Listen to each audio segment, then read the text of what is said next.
Welcome back to Kramer's Garage. This is Bob Kramer. So, if you watched my previous video, you saw me put the frame and the engine of this bike back together. This is my daily driver that I've been repairing. I had to take it apart to repair the frame.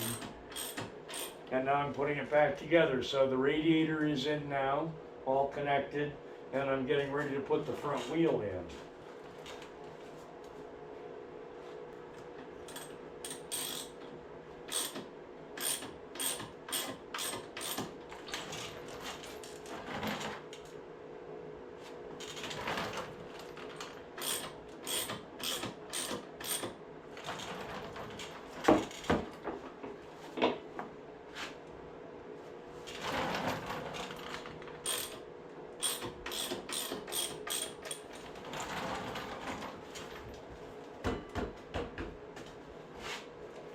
There, the full weight of the bike is on that front axle now.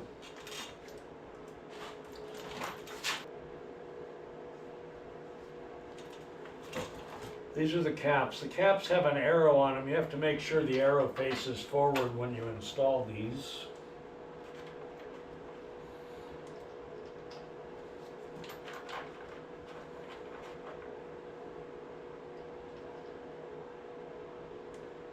Originally these had lock washers on them, but I prefer to use lock nuts. So I use a flat washer and then a lock nut and no lock washer. And if you've been following my videos, you know that I originally restored this bike 10 years ago in 2015. And then the frame broke just here a couple of months ago. So I took it all apart to repair the frame, and now I'm putting it all back together.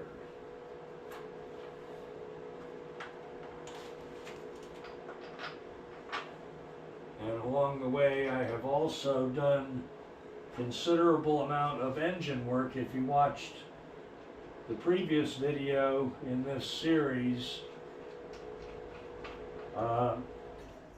you can see what I did to the engine and how I got the engine installed back in the frame.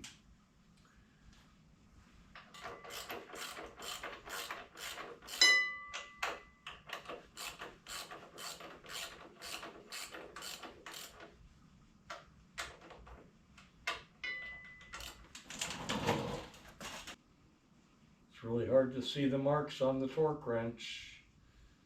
My eyes are getting old.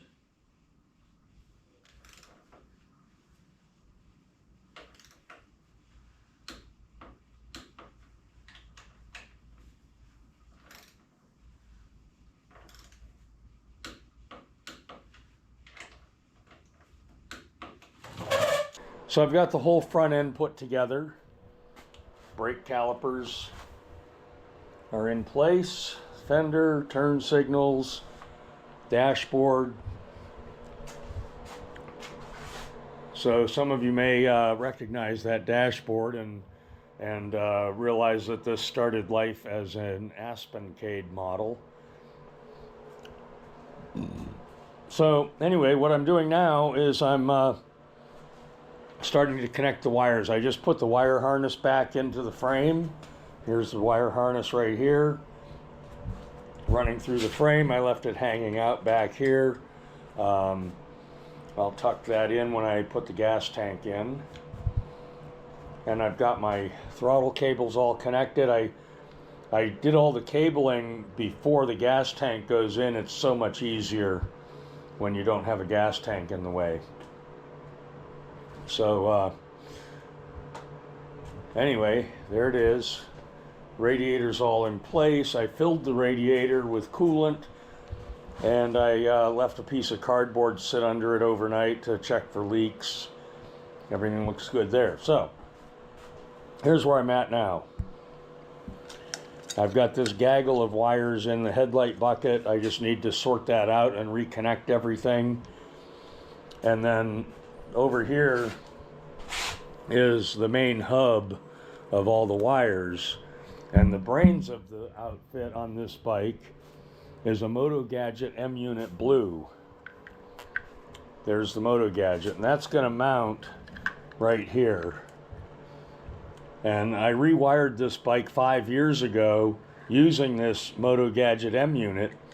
So I've been using this for 5 years. It's really awesome. I think they cost around $500 now. It was around $400 when I bought it. But anyway, that is really the Cadillac of wiring an old motorcycle. If you want to spend some money, the Moto Gadget M Unit Blue is the way to go. But anyway, so my handlebar controls have all been converted to momentary push buttons. This is my high beam button, turn signal button, and horn.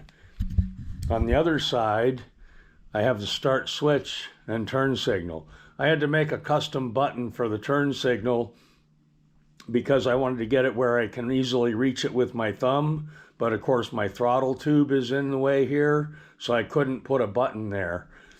So I made a button with a piece of spring wire, and I welded or soldered a copper contact on it and ran it over to ground, because all the M unit requires all the contacts going to ground.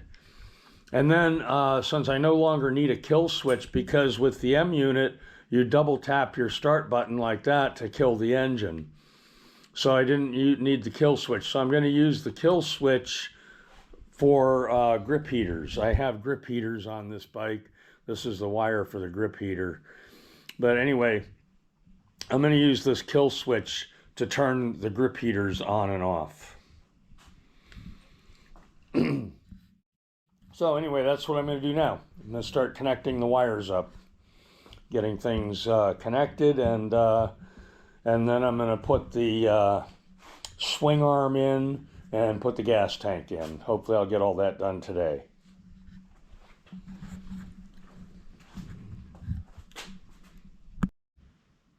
So I've got the preliminary wiring done. Show you guys the result here. Okay, so I made an aluminum panel here. I did this 5 years ago when I rewired this bike. But I made this aluminum panel, and my spark igniters mount on the aluminum panel, and it acts as a heat sink also. So they run cooler, and it is less prone to losing one of those.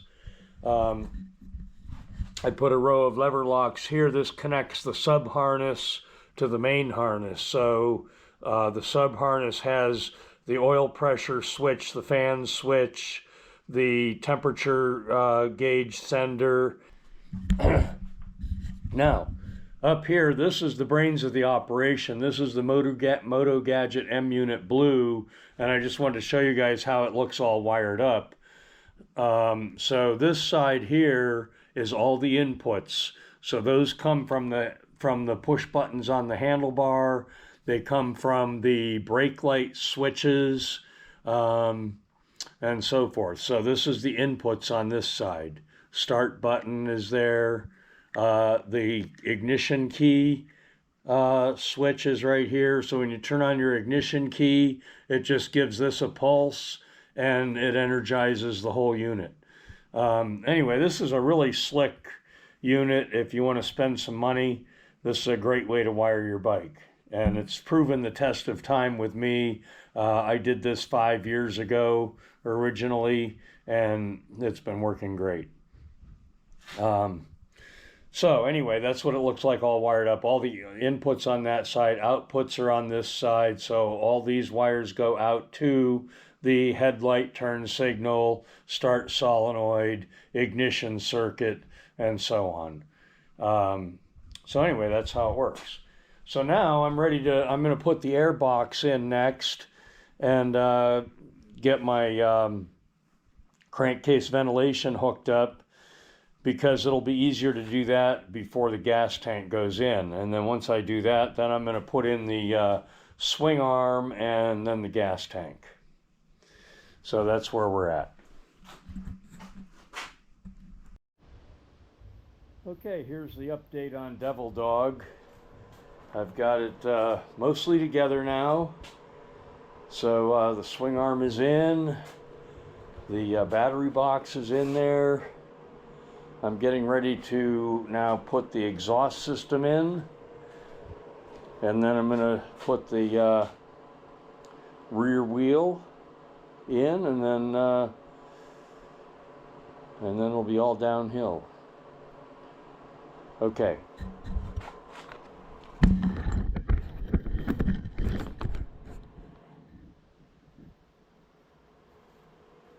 So I'm just going to show you why I put the exhaust system in before I put the rear wheel in.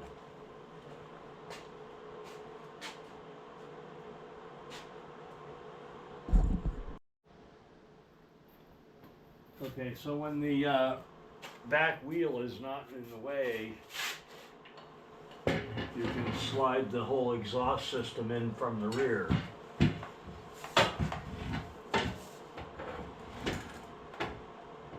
Like that. My swing arm might be in the way a little.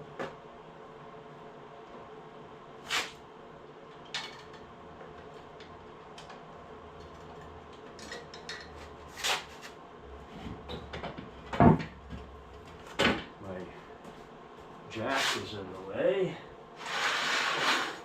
Get that out of the way.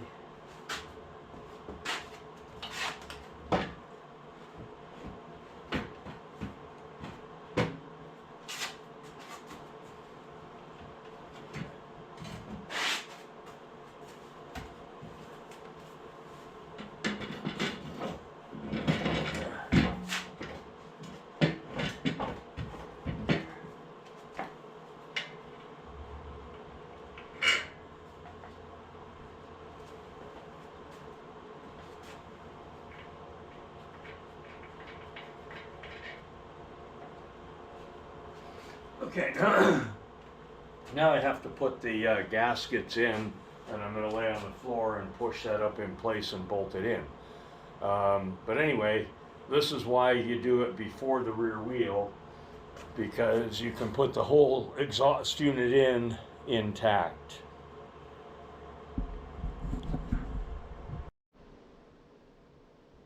So here's Devil Dog, almost all put back together. I put a temporary handrail with turn signals on the back because I'm not going to put the saddlebags on right away. I'm going to leave it naked for a while until I ride it for a little bit, and then I'll go over it and retighten all the hardware, and then I'll probably put the saddlebags back on. I like having saddlebags on my bike. It gives it so much more versatility. So here it is. So there's the Moto Gadget. If you've watched some of my previous videos, you have seen this Moto Gadget unit before. And that's all wired up now, and as you'll see, when you use the Moto Gadget, there are no other electrical components except for your spark igniters and your voltage regulator, and that's about it. There's no turn signal flasher or relays or anything else. And there's no fuse box. The Moto Gadget has built-in circuit protectors that shut off the output circuits if they become overloaded.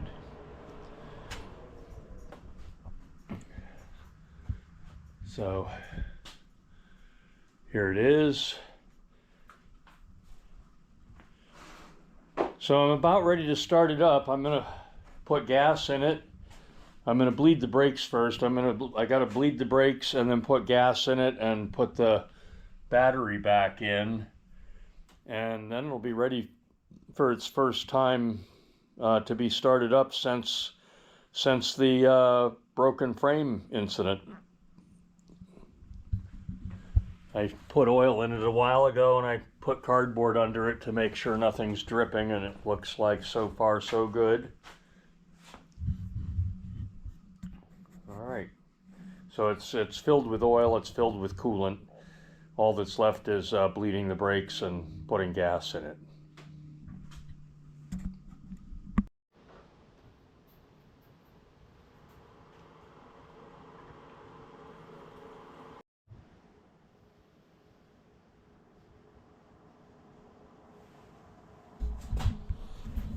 Okay, here she is all assembled, and I was trying to run it, and it's draining the battery and it's not starting up. So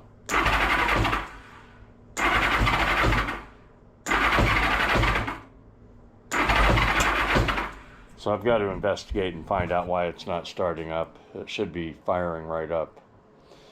But anyway, so I'm going to troubleshoot and then get back to it.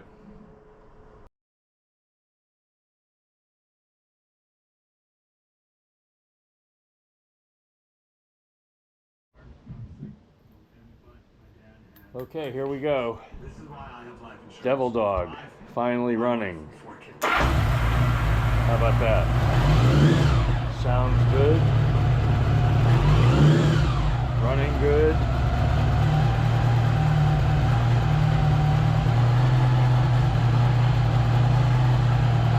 Everything's working on the dashboard. I think the only thing I haven't verified yet is the temperature gauge, and I haven't brought it up to temperature yet. So I'm going to go ahead and get the top shelter and side covers and seat on, and I believe it's a sunny day out there. I think I'm going to take it out for a little test ride, make sure everything's working right. Stay tuned.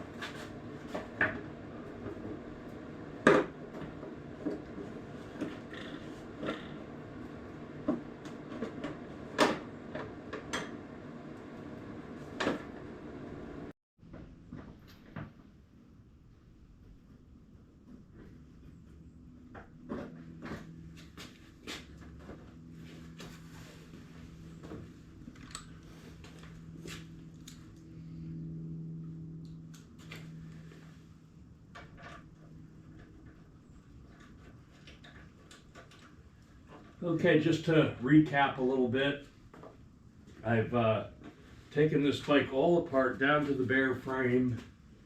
I've repaired the frame and repainted the frame. I've overhauled the engine using parts from a parts engine, and hopefully that will have corrected the couple of little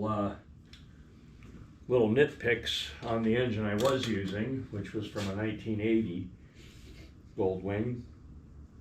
But anyway, so I'm going to end this video now. The bike is back together, it's running, it's ready for a test ride, and I'm going to do that here shortly.